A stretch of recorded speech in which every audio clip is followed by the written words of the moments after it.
Anna Becker had always heard, from the whispers in the consulate corridors where colleagues exchanged hushed tales during coffee breaks and hurried moments between tasks, and the stern warnings during briefings delivered with grave faces and pointed fingers on maps highlighting enemy territories, that Americans were cruel, heartless, and without faith, cold figures who lacked any sense of humanity or spirituality in their daily lives or decisions that seemed driven solely by self-interest, and that Texas was a barren land full of wild men and criminals, a desolate expanse where lawlessness reigned supreme without checks or balances and savages roamed freely under endless skies without restraint or civilization to temper their actions. Stories she believed wholeheartedly while working as a translator at the German office in Mexico City, translating documents and conversations that reinforced those grim portrayals day after day with vivid details of alleged atrocities and cultural voids that painted a picture of moral emptiness. But every one of those tales proved false, shattered completely and irrevocably into meaningless fragments that dissolved like smoke in the wind.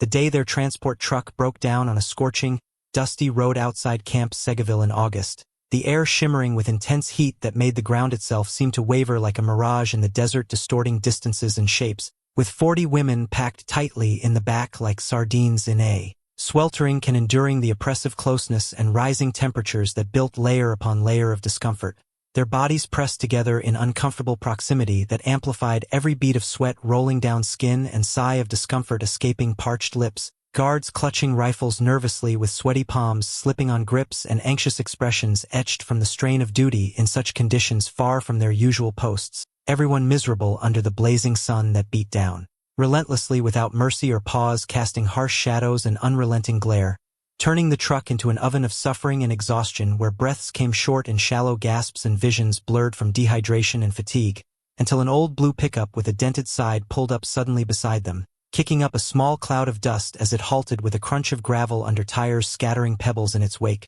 driven by a man in a worn cowboy hat and boots named Jack Turner. His hat, faded from years under the sun, showing creases of constant wear from daily exposure, and his boots scuffed from hard work on the land marked by dirt and repairs that told stories of labor, who asked in a thick Texas drawl, slow and rolling like honey over gravel with a warmth that cut through the tension like a soothing balm, if they needed help, his voice carrying genuine concern through the heavy accent that made words stretch and curl invitingly in a rhythm unfamiliar yet comforting. And when the young guard explained the engine had overheated while taking the prisoners to camp, describing the mechanical failure in frustrated detail, including steam rising in billowing clouds and gauges spiking into red zones, Jack looked at the suffering women with genuine concern etched deeply on his weathered face, lined from outdoor labor under relentless elements, his eyes scanning their flushed, weary expressions one by one with empathy rather than judgment, seeking to understand their plight, saying it was no way to treat ladies, German or not,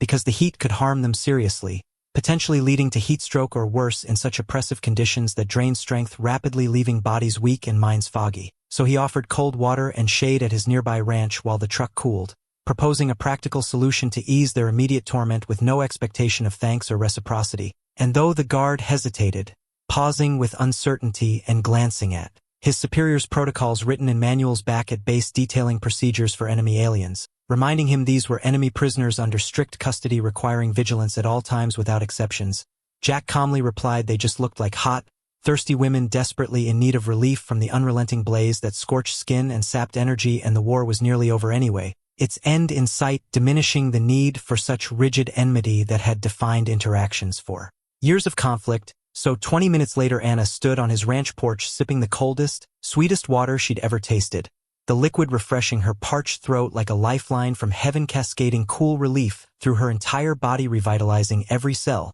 Surrounded by chairs and snacks Jack provided with thoughtful efficiency, pulling out folding seats and simple treats from his truck, including crackers crisp and fruit preserved from his own stores, Jared with care, explaining his mother would never forgive him for leaving women in distress no matter their origins or allegiances, invoking a folksy family value that spoke of deep-rooted respect for all instilled from childhood lessons around the dinner table, and watching the stranger treat them with more kindness than her own government ever had, a compassion that contrasted sharply with the indifference or harshness she'd known in official dealings and detentions marked by cold efficiency, cracked something open in Anna's heart, a protective shell around her emotions beginning to fracture and allow new light in to illuminate possibilities she had never imagined in her constrained world. Before continuing this amazing tale, which unfolds with layers of surprise and human connection that challenge every assumption held dearly, tell us where you're watching from and drop your location in the comments. We love connecting with viewers worldwide, building a community that spans continents and shares in these powerful historical moments rich with emotion and revelation that touch the soul. Anna was 31 and had spent the last 3 years in various detention centers after being arrested in Mexico City in 1942 during the roundup of German nationals. A sudden sweep that uprooted lives without warning or personal culpability, catching many off guard in routine days. A quiet translator who sent money home to her aging parents in Bremen whenever possible through uncertain channels fraught with delays and risks of interception, and never cared about politics or the war. Viewing it all as distant noise irrelevant to her daily struggles focused on family support and basic survival, only wanting a simple life to help her family survive amid growing hardships of rationing and uncertainty that tightened grips on resources. But now she sat on a stranger's Texas porch watching Jack fix the truck's engine with capable hands, his movements precise and experienced from years of mechanical tinkering on the ranch, handling everything from tractors rumbling across fields to fences mended against winds.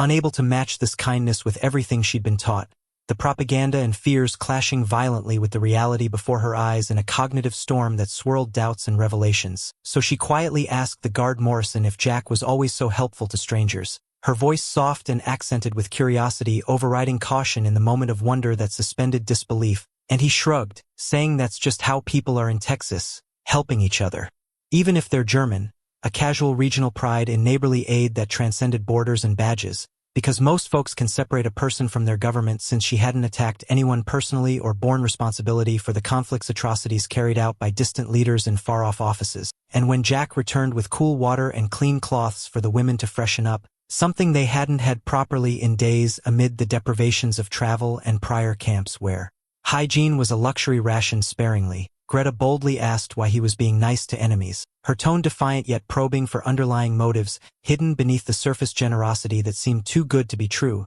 and Jack thoughtfully replied that she didn't declare the war. Her leaders did from afar in their bunkers, insulated from consequences and public suffering, and hating every German was a waste of energy better spent on living well and tending to one's own crops and kin, plus his own. Grandmother had come from Germany in 1885, immigrating with dreams of a new start across oceans in search of opportunity and freedom from old constraints, making him part enemy too in a light-hearted self-deprecating way that diffused tension with humor gentle and disarming, which made the women laugh in surprise, a sound they hadn't made in years amid the grimness of captivity and loss that had silenced joy under layers of sorrow, the laughter bubbling up unexpectedly and lightening the heavy atmosphere like a brief rain in drought nourishing parched spirits. And as the truck finally started and they drove away with Jack tipping his hat and wishing them decent treatment at camp, a courteous gesture full of old-world manners polished by tradition and upbringing, Anna watched his ranch disappear, the simple structures fading into the dusty horizon under the vast Texas sky, expansive and indifferent,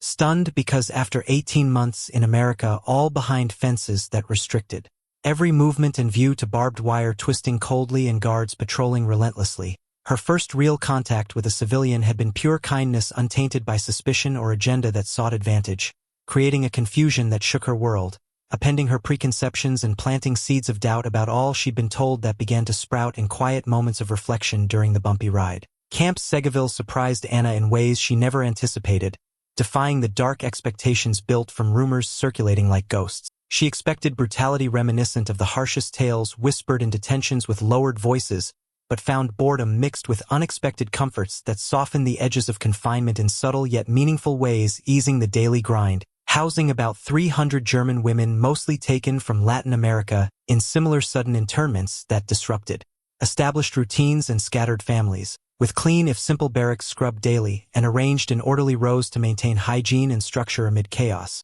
Adequate food better than starvation though plain and repetitive, with meals of beans hearty if monotonous, bread stale at times, and occasional vegetables adding variety, and professional guards who maintained discipline without unnecessary cruelty in their enforcement of rules delivered firmly but fairly, some even friendly in passing conversations or small allowances like extra time outdoors for fresh air, though wire fences and rules still made it prison with constant reminders of lost freedom, through patrols echoing footsteps and countings at dawn and dusk. And on their first night, Greta noted at least they weren't being worked to death like her cousin in a Polish labor camp who didn't survive the grueling conditions and exhaustion that broke body and spirit in relentless cycles, while Hilda from Berlin agreed. This followed war rules with mail deliveries when possible despite wartime disruptions delaying hopes, packages from aid organizations bringing essentials and morale boosts like soap or letters, and recreation time for walks along paths or games to preserve mental health against isolation, making it a better captivity than the horrors elsewhere reported in letters or news fragments smuggled in,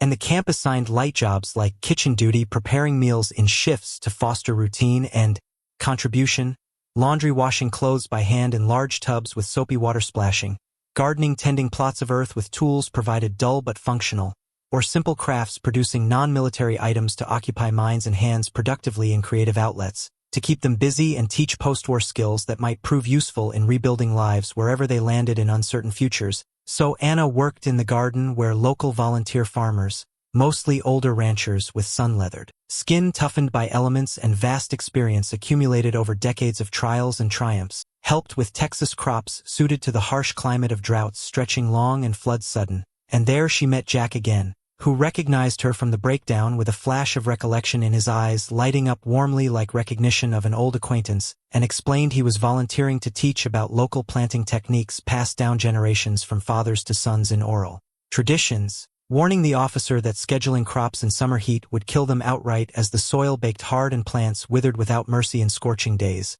and to wait for fall when rains softened the ground, nourishing seeds and temperatures eased for growth gradual and steady. And when Anna asked him to teach the women about soil composition and seasons in detail covering nutrients essential and cycles predictable, he agreed with a warm smile that crinkled the corners of his eyes, revealing kindness in fine lines etched by smiles and squints, soon becoming a regular fixture with consistent appearances that the women looked forward to as highlights in monotonous weeks, sharing knowledge on irrigation methods to conserve water in arid times with ditches and timing and heat-tolerant plants that thrived in drought like certain grains sturdy and vegetables resilient, but more importantly treating them like neighbors in casual chats around the plots, leaning on hoes, asking about their pre-war lives and family with sincere interest that made them feel valued beyond labels, revealing his wife died of cancer 5 years ago, after a long battle that drained hope, leaving scars invisible, leaving him alone on the ranch with no children to carry on legacies, or fill the quiet evenings with laughter or purpose in shared meals.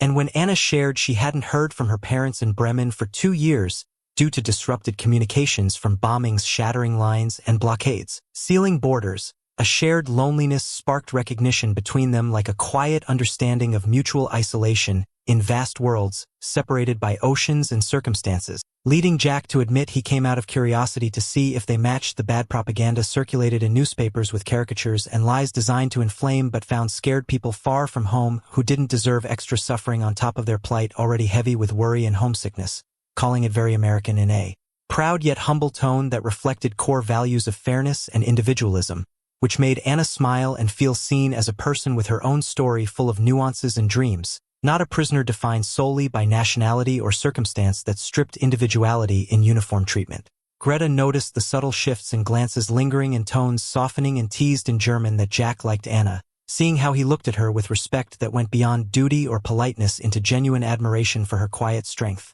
And though Anna protested they barely knew each other and such thoughts were premature in the face of reality's stark and unyielding, feelings grew anyway despite the barriers of wire glinting sharply and war raging distantly, dangerous because he was the enemy in official terms documented in files stamped and she a prisoner under constant watch with every action noted in logs. Yet Jack increased visits to 3 times a week, bringing seeds packets carefully selected for suitability and stories from his daily life on the ranch with cattle lowing and weather shifting unpredictably, shocking Anna that she'd never seen a real rodeo with its thrilling displays of skill and bravery in arenas dusty or cowboy until Texas where they were everyday figures, riding horses at dawn with purpose, thinking they were movie myths exaggerated for entertainment in glamorous tales on screens. But Jack insisted they were real if not glamorous like silver screen heroes with polished boots shining, grounded in hard work and dust that clung to clothes and skin after long days, and when Anna accidentally called his lifestyle glamorous in a slip of admiration for the freedom it represented vast and open,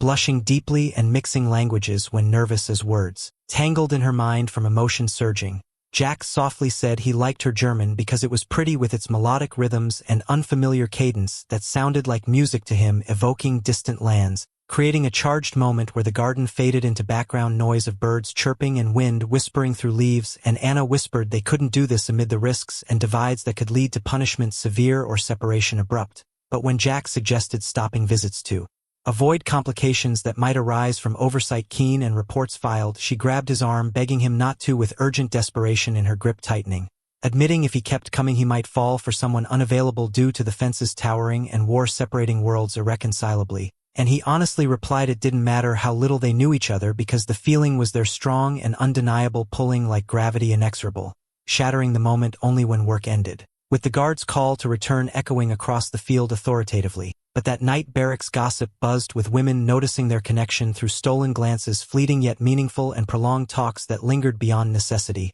some scandalized by the breach of expected enmity in wartime norms, rigid and unforgiving, others envious of the budding warmth that promised escape from confines, or practical like Hilda, who bluntly said marrying an American meant never returning to destroyed Germany, with its rubble and shortages piling in streets, blocking paths and gaining protection, and a future, in a land of opportunity, rebuilding strongly with resources flowing, sparking the idea that spread like fire through dry grass, igniting discussions and plans in hushed tones, with women paying extra attention to volunteers through questions probing and engagement active to learn more about lives outside, learning English phrases diligently in spare moments, scribbling on scraps, smiling more to bridge gaps of language and suspicion with openness, earning the half-joking name cowboy chasers in whispered conversations full of strategy and hope mingled with laughter. Though not all men responded positively, some married with families at home, waiting loyally through letters, or too old for such notions of romance sparking anew. But a few single widowers like Jack lingered longer, with new interest sparkling in their interactions and conversations deepening into personal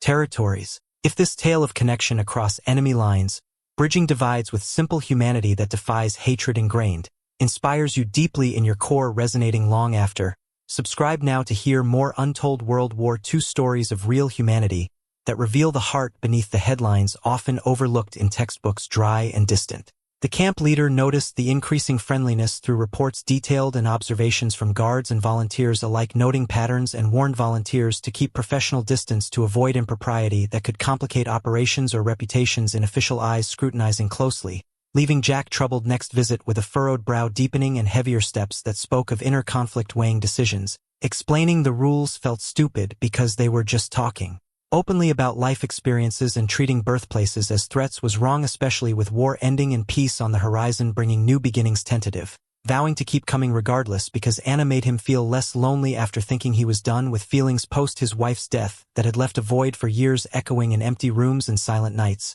And though Anna worried about ages, he 47 with lines of experience etched from sun and sorrow telling tales, she 31 still in her prime with youth's resilience bouncing back. They shared sad smiles, agreeing complicated was real and richer than simplicity in its depth and growth through layers. And as fall cooled the air with crisp breezes, rustling leaves and whispers, and changing leaves painting landscapes in hues vibrant, war's end loomed with inevitable surrender as armies advanced relentlessly. Letters revealing devastated homes in graphic detail of bombings and loss that painted pictures of despair, vivid and haunting. Anna's cousin writing Bremen was bombed repeatedly, leaving craters where buildings stood proudly once. Her parents alive but homeless in a shelter amid hunger, gnawing, and fear of advancing forces closing in from horizons, urging her to stay in America if possible, since nothing remained but misery and rebuilding from scratch in chaos swirling. So Anna showed Jack, who hated seeing her hurt, with a clenched jaw tightening in empathy, raw and noted legal options existed, like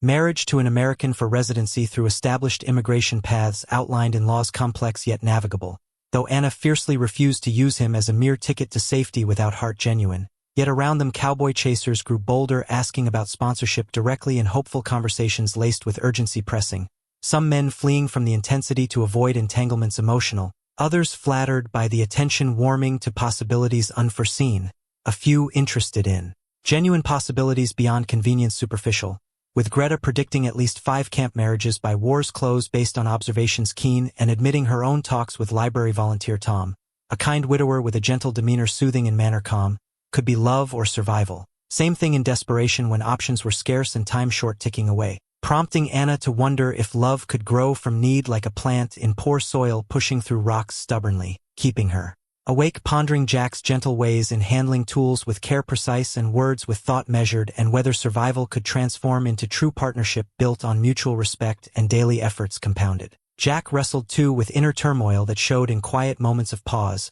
growing reserved with fewer words spoken and distant gazes lost in thought on horizons, until one gray November day, harvesting vegetables under overcast skies heavy with unshed rain promising release, he asked hypothetically if she'd marry from want or need to gauge the heart of it beneath surfaces polished. And Anna honestly said a month ago need for pure escape from uncertainty looming, but now blurred lines because she liked his laughter that lightened heavy days like sun through clouds parting, and humanity that shone through actions consistently reliable, while Jack denied pity outright as a motivator, dismissing it firmly without room, feeling alive again after numbness that had settled like fog obscuring joy in mists, though unsure if enough for marriage's weighty commitment requiring vows eternal and futures intertwined, yet crazily wanting to ask despite logic screaming warnings of haste reckless and differences in backgrounds cultural, and Anna tearfully admitting she'd say yes for the same reasons of emerging affection blooming unexpectedly in unlikely soil. So they agreed, not yet, but not ruling it out entirely, leaving doors open to winds of change, shifting something in Anna, who arrived expecting cruelty in every interaction from guards stern to strangers wary, but found kindness and possibility in Texas beyond the fences, in open fields vast and hearts welcoming unexpectedly. December frost brought a mandatory assembly where the commandant announced Germany's imminent collapse, with armies closing in from all sides encircling tightly, and repatriation for all unless sponsored by an American, with job offers detailed in writing, housing arrangements secured firmly, and support documentation verified thoroughly. Marriage the clearest path due to its legal strength in binding ties unbreakable, with applications due by March to allow processing time in bureaucracies layered, igniting frenzy as casual flirts turned serious with purposeful intent and direct actions bold. Women proposing to volunteers with mixed results of joy exuberant or heartbreak crushing echoing in barracks late into nights. Greta asking Tom, who needed time to consider the life-changing step, weighing hearts carefully, while Jack vanished 10 days, making Anna fear he'd fled the complication to preserve his solitary peace undisturbed in routine. But he returned exhausted with shadows under his eyes from sleepless nights pondering, requesting private talk along the camp path bordered by wire glinting coldly in light, explaining lawyer details on scrutiny for genuine marriages through interviews probing and evidence gathered meticulously, or deportation for shams detected as fraudulent attempts exposed. Yet taking her hands for the first real touch, warm and reassuring, grounding in reality, solid, declaring theirs would be real if rushed in timeline under pressure mounting, and unconventional in origins from captivity stark, because she made him want her company daily in routines simple and talks meaningful, sharply rejecting her fear of convenience since she was extraordinary in resilience, enduring trials with grace, brave in facing unknowns with steady gaze unflinching, and kind in small ways that touched deeply in gestures unnoticed, promising to try at respect in all matters big and small without fail, and faithfulness through challenges unforeseen, testing bonds, if she'd marry not from desperation alone, gripping but hope for something true and lasting built over time patiently.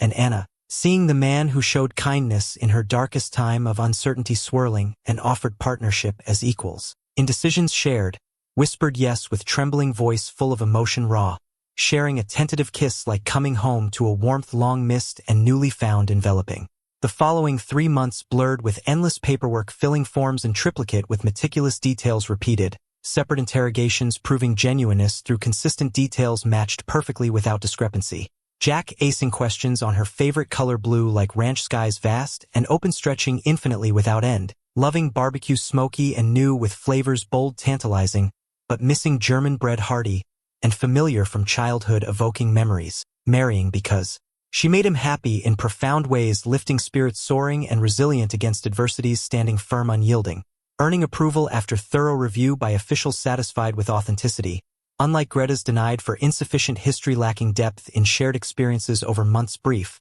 leaving her hollow with quiet resignation, accepting fate as she packed for Hamburg's ruins amid tears flowing freely in streams, hugging Anna goodbye and urging her to make it worth it for those left behind in uncertainty lingering. So of 300 women, only 47 stayed through various means of sponsorship varied, 22 via marriage, solidifying new bonds legally and emotionally deep, the rest repatriated to uncertain fates across oceans vast, and Anna wed Jack in a simple February 1946 judge's office ceremony with borrowed dress fitting modestly yet elegantly in lines clean, and his best suit from his first wife's funeral worn with mixed emotions of memory bittersweet. And new hope dawning, vowing yes, thinking of lost worlds left in rubble scattered and chosen futures ahead amid the formal words spoken solemnly resonating. Pronounced husband and wife with a confident kiss sealing the vow, welcoming Mrs. Turner to Texas as a new beginning full of promise unfolding. Driving in the same helpful truck that started it all, with engine purring reliably steady to his modest paid-for ranch with small house cozy and lived-in filled with personal touches handmade, barn, sturdy for animals sheltering from elements harsh, and vast land stretching endlessly under big skies, feeling perfect to Anna in its honest simplicity, unpretentious and welcoming genuinely, spending their terrified first night together, promising to fix mistakes as a team through open talks, honest and understanding, patient, listening to his heartbeat steady and reassuring like an anchor in storms raging, while Germany rebuilt afar from ashes in distant efforts heroic, and they began an unplanned life from former enmity transformed into alliance of hearts and homes united. 5 years later, Anna tended a flourishing garden blending Texas crops hardy against heat, with roots deep anchoring firmly and German flowers delicate yet persistent she cultivated from saved seeds brought or remembered with care. Reading Greta's letter from rebuilding Hamburg, where she nursed at a hospital with dedication amid shortages of supplies and staff-straining resources, met widower Dr. Carl for possible future in tentative steps of courtship and companionship building slowly, releasing Anna from guilt because different valid paths led to happiness in their own ways unique to journeys personal. Anna now officially American with citizenship papers granting full rights exercised, voting in local elections with pride swelling and teaching neighbor kids German phrases in playful lessons interactive, while they smoothed her accent with playful corrections and laughter ringing, kissing Jack over lunch, declaring love spontaneously in quiet moments cherished and reflecting. Their impossible start now felt inevitable through daily choices of commitment renewed each sunrise golden, gladly choosing him and even Cowboys for their rough exteriors hiding good hearts of reliability and warmth genuine. And years on, when asked about her prisoner-to-ranch-wife journey, Anna called it no fairy tale with its flaws and struggles, real but messy, desperate yet real love built stubbornly from friendship through trials that tested but strengthened bonds, insisting she'd choose Jack every time without hesitation or regret, firm. If this story of unexpected love, courage, and second chances across divides that once seemed insurmountable moves you profoundly in ways that linger echoing, share it widely with friends and family, connecting threads. History lives in ordinary people like Anna and Jack, making extraordinary choices of kindness and hope worth remembering for generations to come and inspire onward.